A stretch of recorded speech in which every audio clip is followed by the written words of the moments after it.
बिस्मिल्लाहिर्रहमानिर्रहीम। अस्सलाम वालेकुम स्टूडेंट्स, मैं हूं हसन फरीद, आपका फिजिक्स टीचर। स्टूडेंट्स, जैसे कि आप लोग जानते हैं कि हम लोग कैपेसिटर्स को बहुत डिटेल में डिस्कस कर रहे हैं।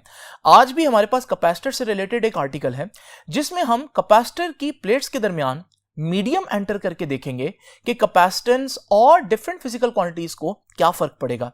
तो आइए स्टूडेंट स्टार्ट करते हैं आज का लेक्चर।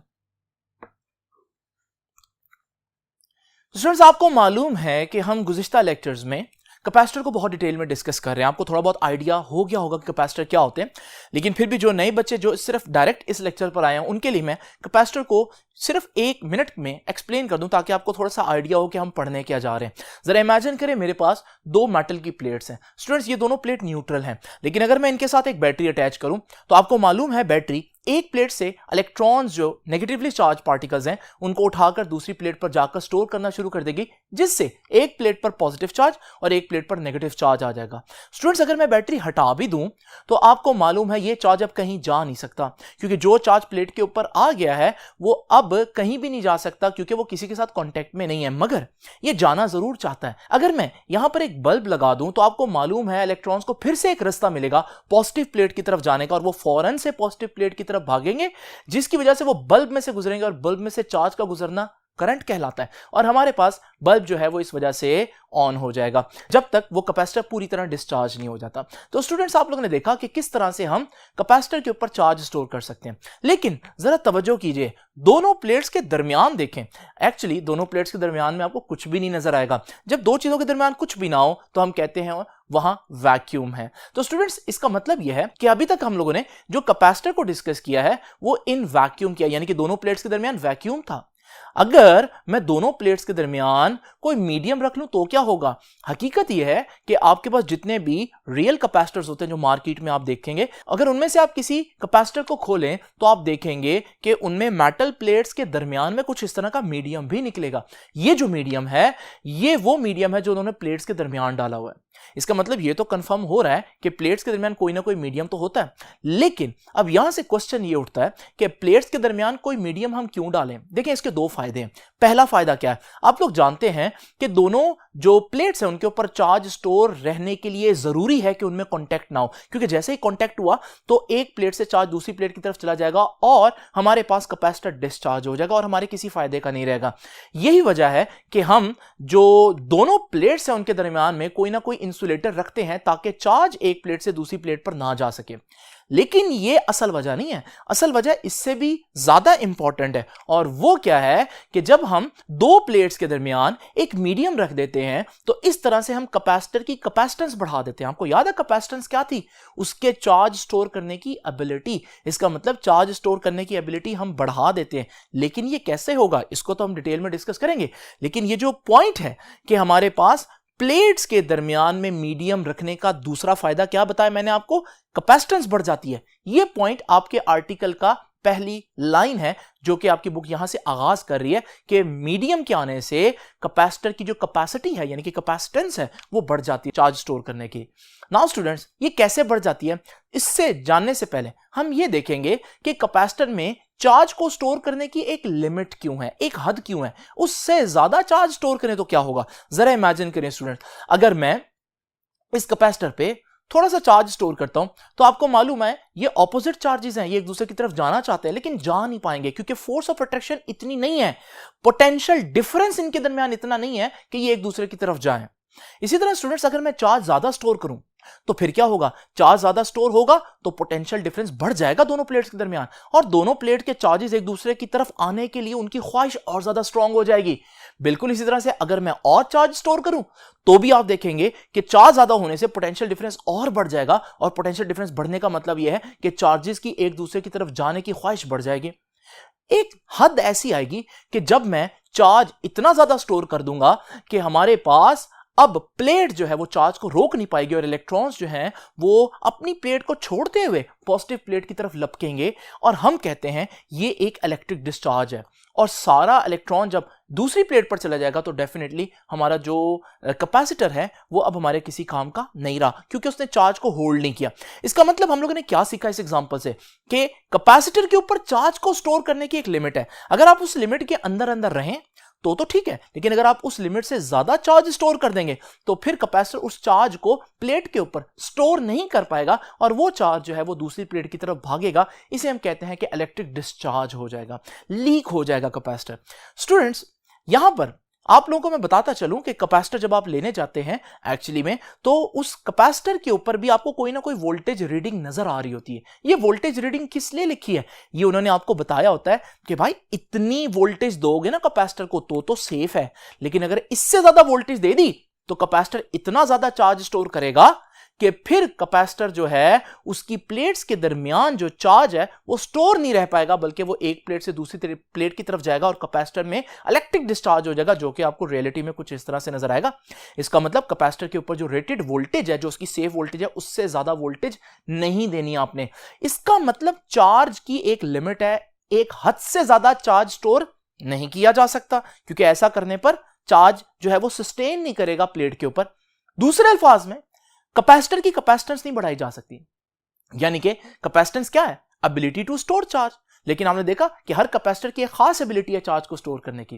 लेकिन आज हम क्या देख रहे हैं, आज हम देख रहे हैं कि हमने पहले ही डिस्कस किया कि मीडियम एंटर करने से चार्ज की स्टोर करने की जो एबिलिटी है कैपेसिटर की वो बढ़ाई जा सकती है। अब ऐसा क्या होगा कि मीडियम के आने पर मैं और चार्ज भी स्टोर करता रहूंगा लेकिन कैपेसिटर डिस्चार्ज नहीं होगा? इसकी रीजन अब हम लोगों ने देखनी है स्टूडेंट्स। लेकिन उससे पहले हम जरा देखते हैं वो जो मीडियम मैंने दोनों प्लेट्स के दरमियान में रखा है, इसको मैं नाम दूंगा डाई इलेक्ट्रिक का। डाई इलेक्ट्रिक क्यों बोल रहा हूं, क्योंकि आप देखें दो इलेक्ट्रिक प्लेट्स के दरमियान में एक चीज रख दी मैंने एज ए मीडियम, तो इसलिए मैंने उसको नाम दे दिया it is a dielectric. ठीक है, तो हमारे पास डाई इलेक्ट्रिक क्या होता है basically, the dielectric consist of atoms or molecules which are electrically neutral on average.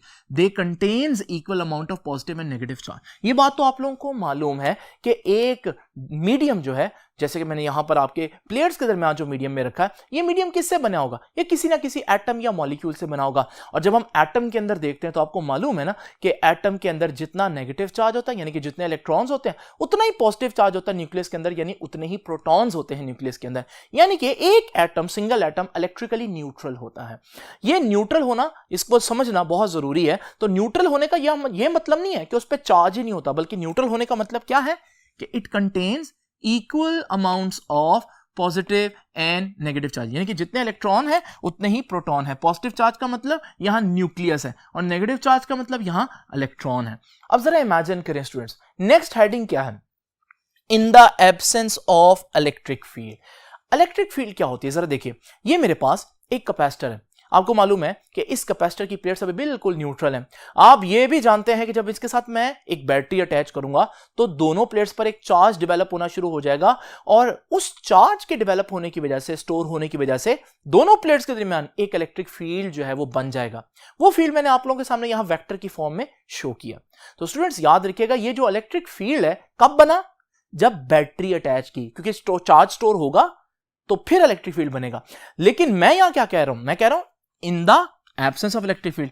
तो इलेक्ट्रिक फील्ड की एब्सेंस यानी इलेक्ट्रिक फील्ड ना हो तो इलेक्ट्रिक फील्ड तो कब नहीं होगा, जब चार्ज स्टोर नहीं होगा। और चार्ज कब नहीं स्टोर होगा, जब बैटरी नहीं होगी। तो इसका मतलब आसान अल्फाज में मैं क्या कह रहा हूं इस हेडिंग में, मुश्किल कह रहा हूं, फिजिक्स की टर्मिनोलॉजी में कह रहा हूं in the absence of electric field.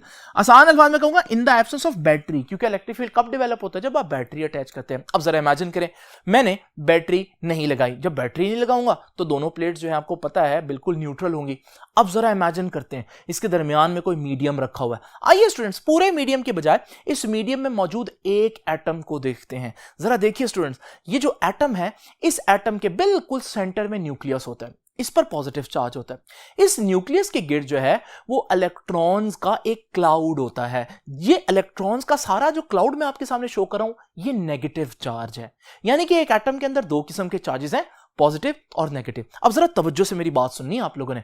देखिए स्टूडेंट्स, एक तो इलेक्ट्रॉन और प्रोटॉन की तादाद है वो तो बराबर है क्योंकि एटम न्यूट्रल होता है, लेकिन एक उनकी पोजीशन भी इंपॉर्टेंट है। जरा तवज्जो कीजिए, इस कंडीशन में अगर आप देखें, इस वक्त जो न्यूक्लियस है उस न्यूक्लियस का सेंटर ये बन रहा है, जरा गौर से देख लीजिए, इसका ये सेंटर है न्यूक्लियस का, यानी मैं कह सकता हूं ये सेंटर है पॉजिटिव चार्ज का, क्योंकि न्यूक्लियस पॉजिटिव चार्ज है। अब जरा इमेजिन करें कि मेरे पास न्यूक्लियस को थोड़ी देर के लिए भूल जाते हैं, ये इलेक्ट्रॉन का पूरा क्लाउड है। अब इलेक्ट्रॉन का सारे क्लाउड का ये सेंटर बन रहा है, और आप देखें ये नेगेटिव चार्ज का सेंटर कहलाएगा। और हकीकत में अगर आप देखें तो आपको पता चल रहा है कि एक्चुअली में इलेक्ट्रॉन का यानी नेगेटिव चार्जेस का सेंटर और पॉजिटिव यानी कि न्यूक्लियस का जो सेंटर है वो एक ही पॉइंट के ऊपर आ रहा है। इस वक्त हम कहते हैं कि दोनों का सेंटर कोइंसाइड कर रहा है, तो इसका मतलब इलेक्ट्रॉन और प्रोटॉन की तादाद तो बराबर थी, लेकिन इलेक्ट्रॉन और न्यूक्लियस की जो हमारे पास पोजीशन है वो भी बिल्कुल कोइंसाइड कर रही है। तो स्टूडेंट्स याद रखिएगा, एब्सेंस ऑफ इलेक्ट्रिक फील्ड यानी जब बैटरी नहीं लगी होगी तो आप जब एटम्स को देखेंगे तो क्या नजर आएगा, the distribution of these charges यानी कि एटम्स के अंदर in the atoms and molecules is such that, कुछ इस तरह से होगी चार्जेस की distribution, that the centre of positive charge coincides with the centre of negative charge, के पॉजिटिव चार्ज का जो सेंटर है, पॉजिटिव चार्ज का जो सेंटर है वो कोइंसाइड कर रहा होगा, बिल्कुल ऊपर आ रहा होगा नेगेटिव चार्ज के सेंटर से। कब स्टूडेंट्स? जब बैटरी नहीं लगी होगी। अब जरा स्टूडेंट्स इमेजिन करें अगर बैटरी लगी हो, जब बैटरी लगेगी तो इलेक्ट्रिक फील्ड भी आएगा, तो इसलिए मैंने हेडिंग क्या दी, in the presence of electric field. आसान अल्फाज में मुझे क्या कहना चाहिए, in the presence of a battery. अब बैटरी आएगी तो मीडियम को क्या फर्क पड़ेगा, आइए जरा देखते हैं स्टूडेंट्स। ये मेरे पास वही दो प्लेट्स हैं और उनके दरमियान मीडियम के एटम्स आप लोग देख रहे हैं कि बिल्कुल न्यूट्रल हैं, उनके चार्जेस जो हैं वो कंसाइड कर रहे हैं। अब होगा क्या, जब बैटरी लगाऊंगा तो बैटरी तो प्लेट्स को चार्ज करना शुरू कर देगी। अब जरा इमेजिन करें जब प्लेट्स चार्ज होना शुरू हो जाएंगी तो एक प्लेट पर पॉजिटिव और एक पर नेगेटिव चार्ज आएगा, जैसे कि आता है चार्जिंग के दौरान। लेकिन स्टूडेंट्स जो तवज्जो करने वाली बात है वो ये है कि अगर मैं अब एक एटम को देखूं तो आप देख रहे हैं कि जो इस एटम का क्लाउड है वो इस प्लेट के नेगेटिव चार्ज से रिपेल होगा। जब ये रिपेल होगा तो ये नेगेटिव चार्ज थोड़ा सा इधर हो जाएगा और इस एटम का जो पॉजिटिव चार्ज है वो उस नेगेटिव प्लेट की तरफ अट्रैक्ट होगा। अब जरा स्टूडेंट्स आप देखें कि आपका मॉलिक्यूल जो है वो इस तरह से डिस्प्लेस हो गया है कि अगर आप इलेक्ट्रॉन का सेंटर देखें यानी इलेक्ट्रॉन के क्लाउड का सेंटर देखें तो वो ये है, और न्यूक्लियस का सेंटर देखें तो वो ये है। क्या ये एक ही पॉइंट पर आ रहे हैं दोनों के सेंटर? नहीं स्टूडेंट्स। अब आप देखेंगे कि इस पूरे एटम के अंदर जितने इलेक्ट्रॉन है उतने ही प्रोटॉन है, यानी कि न्यूट्रल है, लेकिन पोजीशंस मैच नहीं कर रही। अगर आप इस एटम का एक साइड देखें तो आप देखेंगे उस साइड पर पॉजिटिव चार्ज ज्यादा है, तो हम कहेंगे ये वाला जो हिस्सा है इस एटम का इस पर हल्का सा पॉजिटिव चार्ज आ गया। और इसी तरह से जो दूसरा हिस्सा है क्योंकि इलेक्ट्रॉन का क्लाउड उस तरफ को डिस्प्लेस हो गया तो हम कहेंगे कि यहां पर नेगेटिव चार्ज जो है वो ज्यादा डोमिनेट कर गया, तो इस हिस्से पर हल्का सा नेगेटिव चार्ज है। यानी कि अगर मैं सिंबॉलिकली रिप्रेजेंट करूं तो कुछ इस तरह से रिप्रेजेंट करूंगा कि ये अब एक ऐसा एटम है जिसके एक साइड पर हल्का सा पॉजिटिव और एक साइड पर हल्का सा नेगेटिव चार्ज है। स्टूडेंट्स इसे कहते हैं ये एक डाइपोल है। अब इसका असर क्या होगा, ये साथ वाले एटम को भी इसी तरह से डाइपोल करेगा और वो साथ वाले एटम को इसी तरह से डाइपोल करेगा और पूरा मीडियम जो है वो डाइपोल बन जाएगा। तो हर एटम जो है मीडियम का वो डाइपोल बन जाएगा। तो स्टूडेंट्स ये सारी बातें मैंने यहां पर लिखी हैं कि in the presence of electric field क्या होगा। पढ़ते हैं जी। When the molecules of dielectric are subjected to an electric field, जब इलेक्ट्रिक फील्ड में रखेंगे मॉलिक्यूल को क्या होगा, the negative charges are attracted towards the positively charge plate. Negative charge है उसका पॉजिटिव चार्ज की तरफ अट्रैक्ट होगा, पॉजिटिव प्लेट की तरफ अट्रैक्ट होगा। And positive charges towards the negatively charge plates, और जो पॉजिटिव चार्ज है वो नेगेटिव प्लेट की तरफ होगा।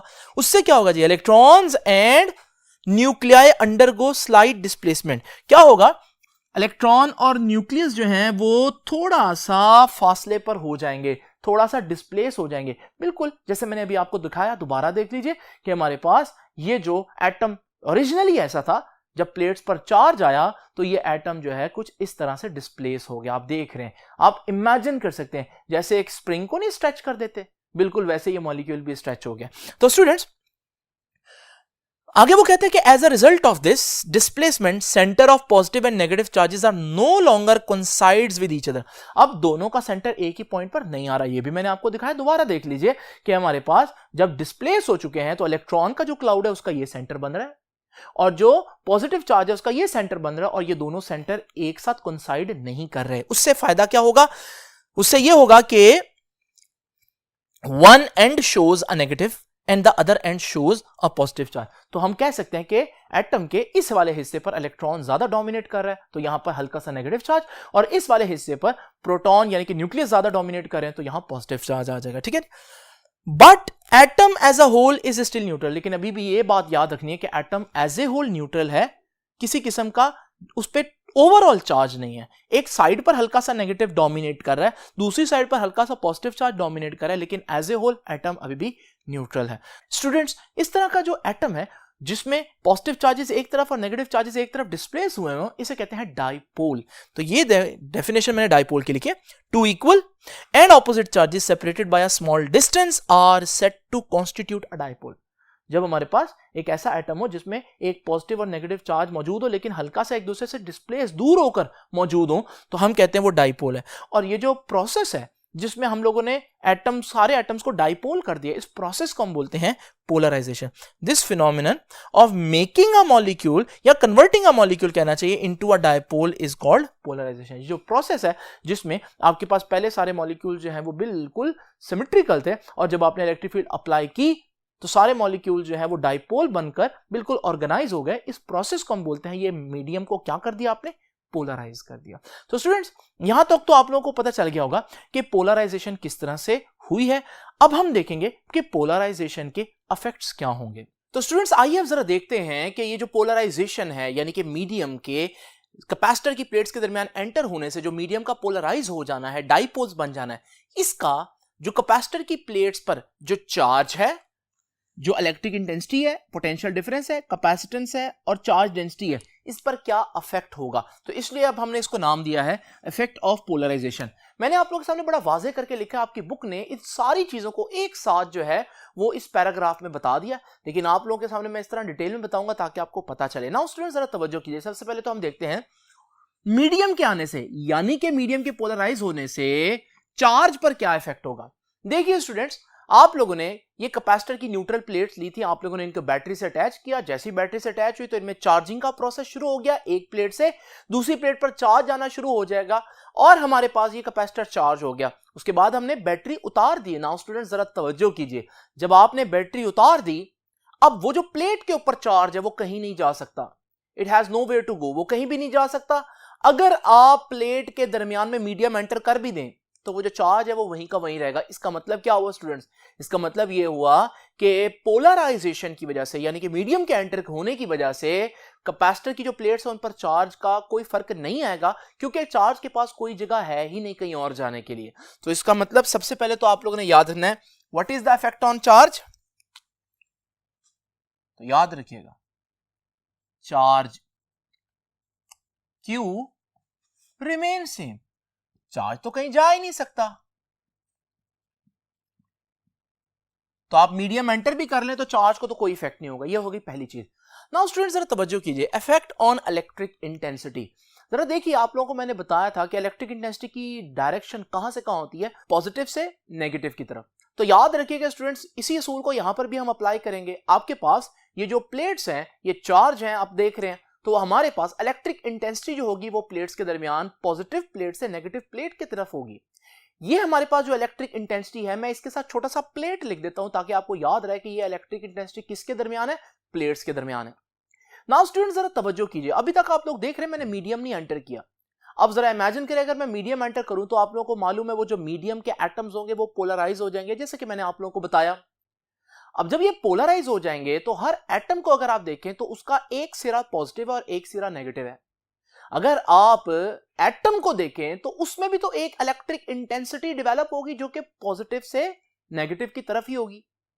अगर आप इस इलेक्ट्रिक इंटेंसिटी के साथ छोटा सा इंटरनल लिख दें ताकि आप लोगों को कोई कंफ्यूजन ना हो, तो स्टूडेंट्स आप लोग देख रहे हैं कि मीडियम के आने की वजह से हमारे पास दो किस्म की इलेक्ट्रिक इंटेंसिटीज हो गई हैं। एक इलेक्ट्रिक इंटेंसिटी का वेक्टर जो एक्सटर्नल इलेक्ट्रिक इंटेंसिटी या प्लेट्स के दरमियान इलेक्ट्रिक इंटेंसिटी है, और उसके बिल्कुल ऑपोजिट डायरेक्शन में एक और इलेक्ट्रिक इंटेंसिटी डेवलप होगी जो कि एटम्स के दरमियान है। नाउ स्टूडेंट्स, जरा तवज्जो कीजिए, दोनों के वेक्टर्स ऑपोजिट डायरेक्शन में ये बता रहे हैं कि ये दोनों इलेक्ट्रिक इंटेंसिटीज के वेक्टर्स एक दूसरे को कैंसिल करेंगे।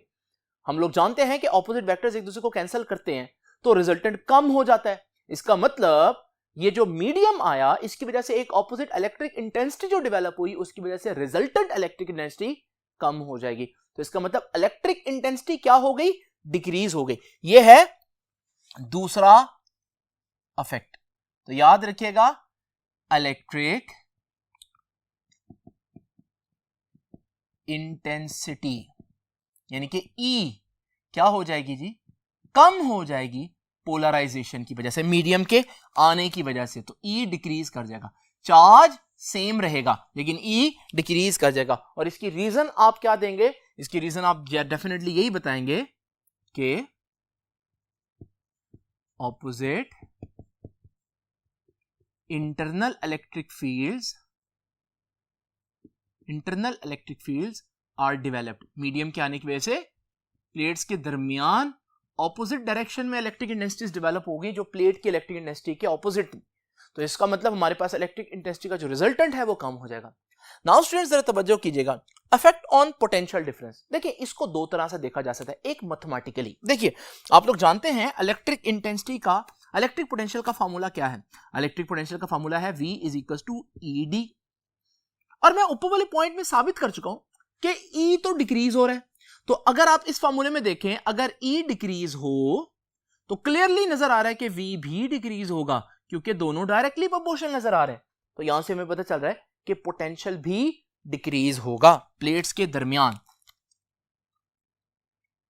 तो पोटेंशियल यानी कि V डिक्रीजेस, वो भी कम हो जाएगा। तो स्टूडेंट्स यहां बच्चे कहते हैं कि सर इसकी कोई फिजिकल रीजन दें, ये तो मैथमेटिकल रीजन है ना, ऐसी रीजन दें जो हम इमेजिन भी कर सकें। देखिए हम ऐसी रीजन भी आपको बता देते हैं। स्टूडेंट्स जरा इमेजिन करें, प्लेट्स के दरमियान पोटेंशियल डिफरेंस कितना होगा, किस बात पर डिपेंड करता है, इस बात पर डिपेंड करता है कि प्लेट्स के ऊपर चार्ज कितना है। मिसाल के तौर पर स्टूडेंट्स अगर हमारे पास प्लेट्स बिल्कुल न्यूट्रल है स्टार्ट में, तो अगर आप पोटेंशियल डिफरेंस मेजर करने के लिए वोल्ट मीटर लगाएं तो आपको बताएगा वोल्ट मीटर कि कोई वोल्ट्स नहीं है, यानी कि कोई पोटेंशियल डिफरेंस नहीं है। लेकिन जरा स्टूडेंट्स अगर मैं थोड़ा सा चार्ज स्टोर कर दूं इनमें, तो आप देखेंगे अब हमारे पास जो वोल्ट मीटर रीडिंग देगा वो थोड़ी सी ज्यादा होगी। ये वोल्ट मीटर के ऊपर पोटेंशियल डिफरेंस का ज्यादा होना क्या बता रहा है, वो ये बता रहा है कि जो अमाउंट ऑफ चार्ज स्टोर हुआ है वो ज्यादा है। अगर मैं और ज्यादा चार्ज स्टोर करूं तो आप देखेंगे पोटेंशियल डिफरेंस की जो रीडिंग है वोल्ट मीटर के ऊपर वो भी ज्यादा हो जाएगी। इसका मतलब क्या हुआ स्टूडेंट्स, इसका मतलब यह हुआ कि जितना ज्यादा चार्ज स्टोर होता जाएगा उतना हमारे पास पोटेंशियल डिफरेंस बढ़ता जाएगा। नाउ स्टूडेंट्स हम लोगों ने क्या डिस्कस किया था कि जब मैं बैटरी उतार दूंगा तो बैटरी उतारने के बाद जो चार्ज है वो कहीं भी नहीं जा सकता, तो चार्ज तो वहीं का वहीं रहेगा। अगर अब हम मीडियम एंटर करें तो मीडियम एंटर करने से पोटेंशियल डिफरेंस मैं कह रहा हूं कि कम हो जाएगा। लेकिन पोटेंशियल डिफरेंस तो कैसे पता चलता है, कितना चार्ज है प्लेट के ऊपर, लेकिन चार्ज तो हमने क्या डिस्कस किया था कि चार्ज तो कम हो नहीं सकता क्योंकि charge has nowhere to go. तो इसका मतलब ये जो बात हमने कही है कि पोटेंशियल डिफरेंस कम हो जाएगा, ये बात यहां सही नजर आ नहीं रही, क्योंकि पोटेंशियल डिफरेंस तो तब कम हो ना जब चार्ज प्लेट से कम हो जाए। चार्ज तो कहीं जा ही नहीं सकता क्योंकि वो हम लोगों ने पहले पॉइंट में पढ़ लिया कि चार्ज तो सेम रहेगा। फिर पोटेंशियल डिफरेंस कैसे कम हो सकता है, इस वजह से बच्चे कहते हैं इसकी फिजिकल रीजन बताएं। तो स्टूडेंट्स जरा तवज्जो कीजिए, अगर आप प्लेट पर इस चार्ज को देखें तो इस चार्ज को आप देख रहे हैं ये डायरेक्ट इंटरेक्ट कर रहा है इस ऑपोजिट चार्ज के साथ, जिसकी वजह से ये यहां पर इस इंटरेक्शन में इतना बिजी है कि आप समझ लें कि इसका इफेक्ट हम इग्नोर कर सकते हैं। बिल्कुल इसी तरह से बहुत से ऐसे चार्जेस आपको नजर आएंगे जो अपने ऑपोजिट चार्जेस के साथ इंगेज हुए हैं।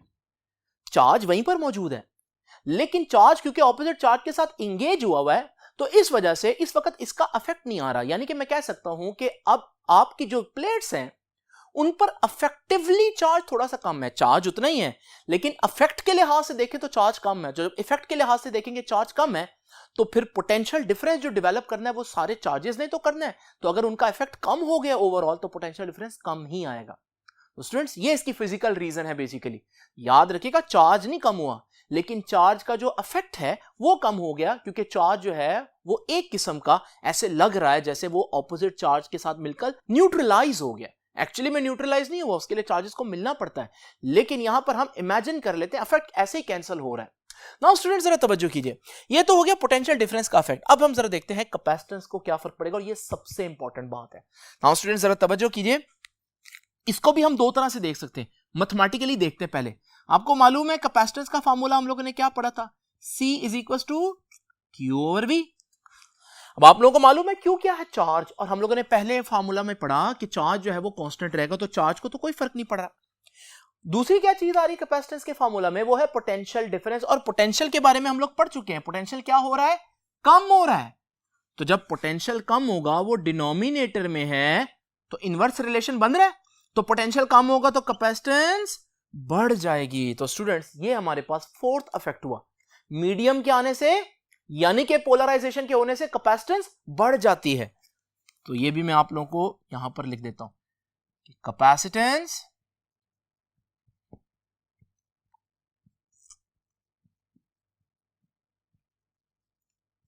इंक्रीजेस, तो कैपेसिटेंस बढ़ जाएगी। बहुत इंपॉर्टेंट बात है।